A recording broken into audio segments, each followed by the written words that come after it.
հնարավոր է, եթե այսքան կալանավորումներ է ընթանում եւ հասկանալի է, որ սա շարունակական է լինելու։ Եվ այդ քաղաքական process-ները օրորի ավելի շատանում այսպես քաղաքական։ Եթե մենք սպասենք ամեն օր եւ իրենց օրակարգի շրջանակներում ամեն օր պարզապես զբաղվենք, դատանից դատարան գնալով, ոստիկանության բաժնից բաժին գնալով, բնականաբար մեր մոտ որևէ բան չի ստացվի։ Եվ մենք որպես հասարակություն բնականաբար այստեղ կպարտվենք այդ գլոբալ կռիվը։ Այսինքն ես ինչի էի սկզբանե ասում, որ քաղաքական ուղղություններից մեկը ստեղծված իրավիճակում գործիքը դա անվստահության գործընթացն է։ Եթե կլինեն քաղաքական ներընդդիմադիր դաշտում այլ օրակարգեր, որոնք այս պահի համար լուծումներ կտան, բնականաբար մենք բաց ենք բոլորս քննարկումների համար, հասկանանք որն է ամենաօպտիմալ ճանապարհը։ Այնպես չէ, որ մենք համարում ենք, որ ստեղծված իրավիճակում մենք ենք մենակ ճշմարիտ ճանապարհը տեսնում, եւ այնպես չէ, որ մենք համարում ենք, որ մենք անսխալական ենք, բայց փաստացի այս պահին ներքաղաքական օրակարգում այլ հարց պարզապես գոյություն չունի, այլ ճանապարհ գոյություն չունի, որպեսզի մենք կարողանանք քննարկել կամ առողջ քաղաքական բանավեճի բերենք դաշտ ու հասկանանք, թե որն է ավելի արդյունավետ ճանապարհը։ Այս պահին տեխնիկայի հարցը կարող է քննարկել եւ փոփոխել եթե հարկ։ Տեսեք, օրինակ այսօր ինչ է մեր տեղ ունեցել։ Հանրապետականը 2 ամիս սպասել էր, որպեսզի քաղաքական դաշտում, այսպես ասեմ, տեխնացուների շուրջ ընդհանուր համախմբում տեղի ունենա։ Մեզանից թվով ավելի մեծ խմբակցությունը տեխնացու չէր առաջադրել եւ ստեղծված իրավիճակում որպես ճանապարհ, որպես հնարավորություն մենք առաջադրեցինք տեխնացուն։ Բայց այդ տեխնացուի պարագայում, երբ որ այսօր օրինակ հարց բարձրացվեց, որ նպատակահարմար առաջադրել Շիրակի թեմի առաջնորդը, նույնիսկ այդ պարագայում, երբ որ մենք ունենք մեր առաջադրած տեխնացուն, մենք ասացինք, եթե կա համախմբում, եթե ամենայն հայոց կաթողիկոսը իր օրհնությունը մեծ առումով տվել է եւ թեմի առաջնորդը ինքը ընդունում է, որ պատրաստ է ճանապարհով գնալ, ապա դնենք մենք մեր ստորագրություն դնենք այս գործընթացի տակ։ Մենք այս ընթացքում էլ բազմիցս ասել ենք, որ մենք պատրաստ ենք քննարկումների եւ մենք այս փուլում ենք գնացել ենք դրան եւ մեր հայտարարությամբ ամրագրել ենք մեր պատրաստակամությունը։ Ավելին ասեմ, ես հիմա առիթ ունեցել եմ այս մասով նաեւ հրապարակային եմ ասել, բայց եւս մեկ անգամ կասեմ, ես չգիտեմ, հիմա կարող է իրավիճակ փոխվի, որտեղ իրադարձությունները շատ արագ են զարգանում եւ եթե մեր Շիրակի թեմի առաջնորդը մտափոխվի, մենք էլի պատրաստ ենք իրեն աջակցելու եւ շատ կարեւոր եմ համարում այն հանգամանքը, որ մենք այս պահին քաղաքական առումով ստեղծվել է իրավիճակ եւ խորհրդանի երկու դիմադիր ուժերը, անկախ падգամավորները մեծ առումով արդեն քննարկելի հարց են դարձել անվստահության գործընթացի այս գործիքը։ Կրկնում եմ, սա այն պարագայում, երբ որ սրանից 2 օր առաջ, 2 շաբաթ առաջ, 2 ամիս առաջ իրենք դա համարում են ոչ այդքան արդյունավետ կամ ոչ այդքան լուրջ process։ Մեկ ճիշտ հարց է, պարոն Աբրամյան, եթե օրինակ այսօր դատարանը վճռի կալանավորել Միքայել Սրբազանին, այդ գործընթացը հնարավոր է իրականացնել այդ պայմաններում։ Ընթացակարգային առումով, եթե չեմ սխալվում, դա որևէ խնդիր չի առաջացնում։ Նույնիսկ падգամավորների պարագայում է, եթե նրանք լինում են կալանավորված, դա նրանց չի զրկում մանդատից եւ այստեղ կարեւորը քաղաքական գործընթացն է եւ կարեւորը այն է, որ կոնկրետ տեխնացուն կամ ով դիտարկում է տեխնացուն, պարզապես դրան իր համաձայնությունը տա։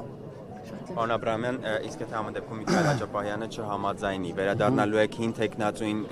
ինչ process-ներ ոնց են զարգանալու։ Մենք այս պահին հանրապետականի առաջարկով եւ պատիվ ունեմ խմբակցությամբ առաջադրված, մենք ունենք տեխնացու, դա Դավիթ Համբարձումյանն է, եւ մենք մեր գործընկերներին առաջարկել ենք, որպեսզի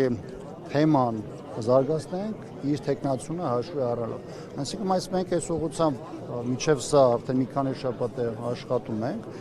եւ ստեղծված իրավիճակում այլ հաշվառով այն հանգամանքը, որ մեր գործընկերները որպես գործիք սկսել են դիտարկել անվստահության այդ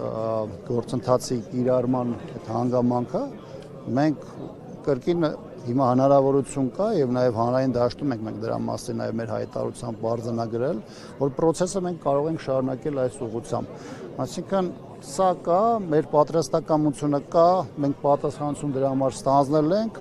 Արդեն կսպասենք, թե մեր գործընկերները ոնց են արձագանքելու։ Մինչև այսօրվա ձերբակալության դեպքերը էլի տեխնացուի անունը հայտարարված էր, ընդդիմադիր Հայաստան դաշինքը հայտարարում էր, որ պատրաստ է միանալու, բայց process-ը գոնե հասարակության համար տեսանելի չէր զարգանում։ Ինչն է փոխվելու ձերբակալությունից հետո, ինչով եք վստահ, որ շարունակելու է զարգացումը։ Նախ ես համաձայն չեմ այն հարցադրման այն կետից, որ որևէ զարգացում չի եղել։ Տեսանելի չէ, այսինքն հասարակության համար։ Դե չգիտեմ, օրինակ դուք ինչով եք չափել հասարակության համար տեսան լինել կամ չլինելը, բայց գործընթացներ էին տեղի ունենում,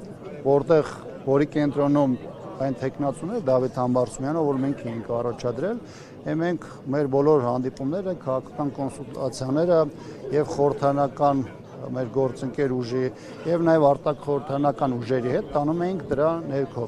Բայց հիմա այս իրավիճակները մեր երկրում շատ արագ զարգանում են։ Ես ինչ եմ ասում, որ կարող է սա իրավիճակ փոխել տարբեր քաղաքական ուժեր որոշակի մոտեցումներում վերանայում անել, որովհետեւ միջև այսօր օրինակ մեր գործընկեր խմբակցությունը համարում էր, որ այդ ուղղությունը մեղմ ասած այն ամենաօպտիմալ ճանապարհը կամ արդյունավետ ճանապարհը չէր գնալու, բայց այսօր օրինակ այս թեմայով արեց հայտարարություն, որտեղ բար դարձավ, որ ինքը ըստ էության դիտարկում է անվստահության այս գործընթացը, որպես երկրում քաղաքական փոփոխությունների ճանապարհ։ Հիմա նաև պետք է հաշվի առնենք այն հանգամանքը, որ գոնե 20 թվականից հետո մենք քաղաքական դաշտի մեծ թվով ուժերի հետ աշխատել ենք, համագործակցել ենք, տարբեր process-ներով ենք անցել, այդ թվում նաև փողոցային պայքարով, այսինքն միշտ խոսելու եւ ընդհանուր հատման կետեր գտնելու հնարավորություն մենք ունենք եւ բնականաբար այս ուղղությամբ մենք աշխատելու ենք։ Պարոն Աբրամյան, մենք էլ խոսեցինք, որ իշխանական շատ падգամավորներ թեմայի մասին ուղղակի չեն խոսում հրապարակային, իսկ դուք որպես ազգային ժողովի падգամավոր, ոչ հրապարակային զրույցներ ունենում եք падգամավորների հետ, նրանց կարծիքը կամ այլ քննարկումներ այդ թեմայով։ Անկեղծ ասած չէ, որովհետև տենց առանձնապես շփումներ էլ չկան քաղաքացիական պայմանագիրը ներկայացնող խմբակցության падգամավորների հետ, բայց կան որոշակի ցուցիչներ, որոնք հանրային դաշտում գոնե տեսանելի մակարդակով արտահայտվում են եւ դրանք որոշակի ենթադրությունների հնարավորություններ ստեղծում են։ Եվ վերջո չպետք է մոռանալ, որ 20 թվականի տարվերիշ պատերազմից հետո էլ երբ որ ԿՊ-ն ուներ շատ ավելի մեծ ներկայություն խորհրդանում, եղան մարդիկ, ովքեր այդ խմբակցությունից պարզապես դուրս եկան։ Նաև կային մարդիկ, որոնք ըստ որոշ տեղեկությունների մտադիր էին դուրս գալու, բայց իշխանությունը ուժային տարբեր մեթոդներով եւ ճնշումների միջոցով պարզապես նրանց թույլ չտվեց։ Կային падգամավորներ, որոնք հետագայում չառաջադրվեցին, այլևս ԿՊ-ի